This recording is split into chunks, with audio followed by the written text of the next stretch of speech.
Hello friends, myself Professor Khemchand Surana. In previous sessions, we have discussed about the antifungal drugs. In that we have seen the introduction of antifungal infection. Then we have started with the classification of antifungal agents, different sites of action, mechanism of action, and we have started with the antifungal antibiotics. We have seen the details of these antifungal antibiotics. Further, we have seen in next session, that is what the azoles antibiotics. We have seen imidazoles and triazoles, their mode of action, their structures, their metabolism, and SAR of these azoles antibiotics we have discussed in last session. Now in today's session we will started with the further categories of these antifungal drugs. The first one is what, Pauline antibiotics, second one is azole, and third major one antifungal drugs is what, fluorinated pyrimidines. So in case of these fluorinated pyrimidines, flucytosine, that is what only drug which is used as an antifungal agent. So these flucytosine, you can see the structure of flucytosine, which is what, pyrimidine derivative. So pyrimidine is there, then at second position ketone, then at fourth position amino, and then fluorine is there. So 4 amino 5 fluoropyrimidine 2 one. So this is what the structure of flucytosine. So it is an orally active antifungal agent with very narrow spectrum activity. They are having what, orally preparation and narrow spectrum activity. It is indicated only for the treatment of serious systematic infection. So these flucytosine is useful only for the serious or the chronic infections which is caused by the fungus, by susceptible strains of the Candida, Cryptococcus species, and it is not used topically. So this flucytosine is not used topically, only it is used orally basically. So this is what, flucytosine, which is used for the chronic infection or the serious systematic infections.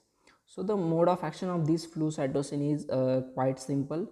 So flucytosine enters into the fungal cell via cytosine specific permease and enzyme, which is not found in mammalian cell.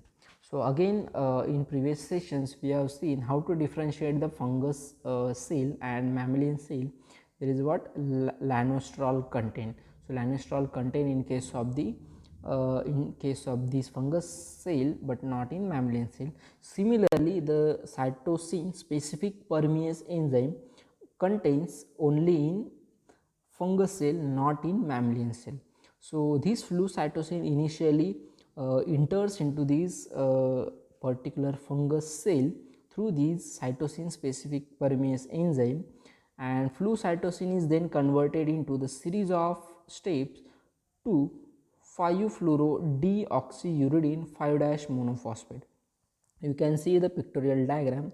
Through this permease enzyme, flucytosine will enter into the fungal cell, and further these flucytosine will leads to the means which reacts with this cytosine deaminase enzyme and converted into 5-fluorouracil by removal of ammonia. So by this 5-fluorouracil, again it will convert it into 5-FDUMP. 5-FDUMP means 5-fluorodeoxyuridine 5-monophosphate. So what happened, this 5-FDUMP will inhibit the thymidylate synthetase. So this false nucleotide inhibits the thymidylate synthase, thus depriving the organism of thymidylate acid, which is an essential DNA component. So whatever this thymidylate synthetase, which will inhibit the conversion of deoxyuridine monophosphate to deoxytrimonophosphate, and further this will require for the synthesis of DNA of the fungal cell. So whatever this flucytosine will convert it into 5-FDUMP, and this 5-FDUMP will inhibit this thymidylate synthase, and this thymidylate synthase involved in the synthesis of DNA of the fungal cell wall. That's why decrease in T-DMP, which leads to inhibition of DNA synthesis and cell wall division. Once will inhibit this thymidylate synthase, that will automatically inhibit the synthesis of DNA and cell wall division. So note is given over here. So amphotericin B has been shown at the starting point entry of the flu cytosine. So amphotericin B will increases the cell permeability, which allowing the more 5-FC 5-fluorocytosine to penetrate into the cell. Thus 5-FC and amphotericin B will show the synergistic action. Means what? This amphotericin B will help to penetrate inside the cell, means help to the flu cytosine to penetrate inside the cell through permease enzyme, and they were shows synergistic action. So this is what the mode of action of flu cytosine.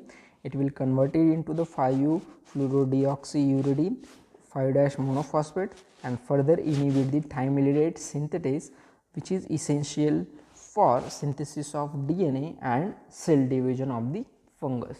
So once this has been inhibited, there is what growth of fungus cell has been inhibited. So this is what the mode of action of flu cytosine. Now metabolism of flu cytosine. It is metabolized to 5-FU by 5-fluorouracil by fungal cysteine deaminase. Then 5-fluorouracil is converted into the 5-fluorodeoxyuridine, which is thymidylate synthetase inhibitor and interferes with the both protein as well as RNA biosynthesis. So what is the how it will metabolize? Basically it will metabolize to 5-fluorouracil. You can see the reaction, flu cytosine will be there.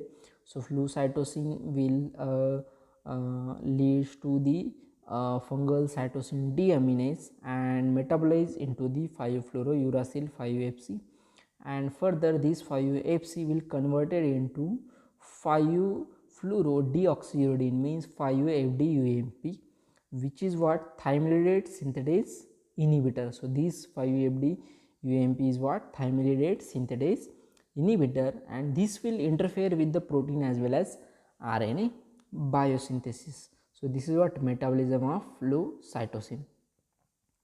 Then next category, that is what fourth, squalene epoxide inhibitors.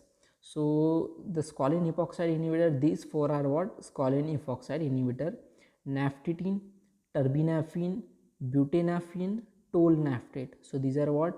Four squalene epoxide inhibitors. So these are what? Allylamines. The squalene epoxide inhibitors are allylamines. You can see allylamines, amine and C double bond C structure is given over here. You can see in these structures. So these are what? Allylamines. Naphthytin was the first drug shown to act inhibition of squalene, as was the much of older thiocarbamate tolnaftate. The naphthytin was the first drug which shows this squalene epoxide, and they were thiocarbamate earlier, example tolnaftate. So these all structures, just draw in your notebook and practice them. So the mode of action of this squalene epoxide is quite simple.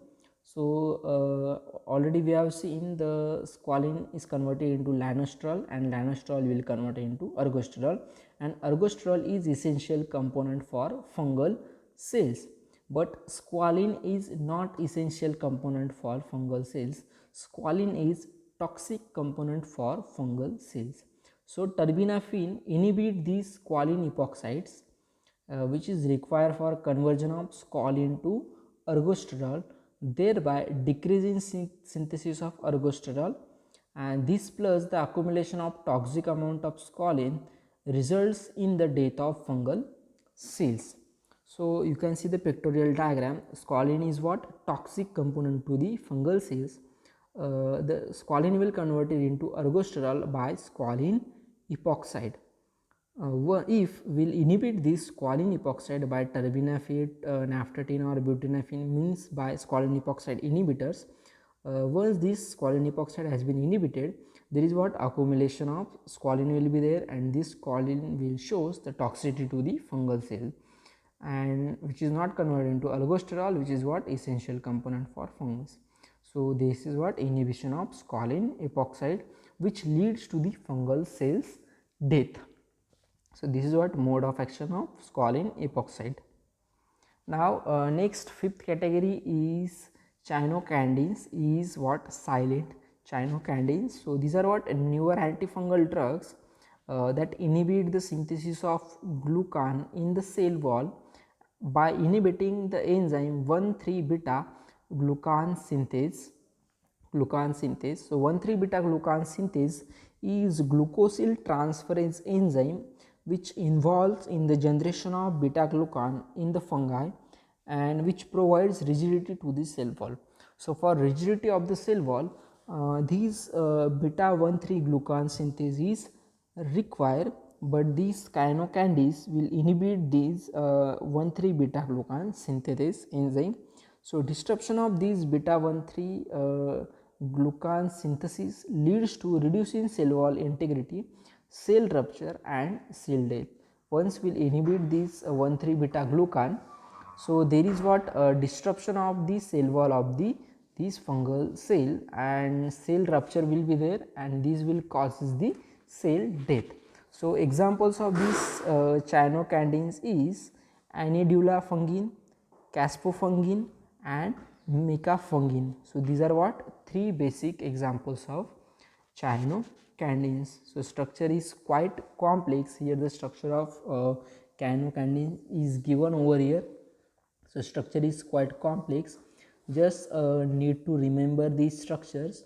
So these are what beta 3 glucan synthase inhibitors. So capsofungin, Anidula fungin and mycofungin with R1, R2, R3, R4 and R5 substitution. So just remember the basic structure and try to remember the substitution of these different whatever cyanocandins. So this is about the all beta 3 glucan synthetase inhibitors. Just draw this structure in your notebook. Now the metabolic product which formed by this capsofungin. So capsofungin, whatever the cyclic structure will be there, so that will be breaked and converted into this amide and OH fragment, you can see, and further these amino acid kind of the structure has been formed. So these are what two metabolic product of this capsofungin. Now further from this chapter there are two syntheses has been important. So in that the first synthesis is clotrimazole. So this clotrimazole synthesis will ask for 3 marks. You can check the question paper. There is what for 3 marks this clotrimazole synthesis has been asked. Quite simple structure is there.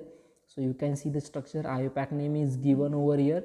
1,2-chlorophenyl diphenyl methyl 1H imidazole. This is what the IUPAC name of this clotrimazole. So synthesis is quite simple.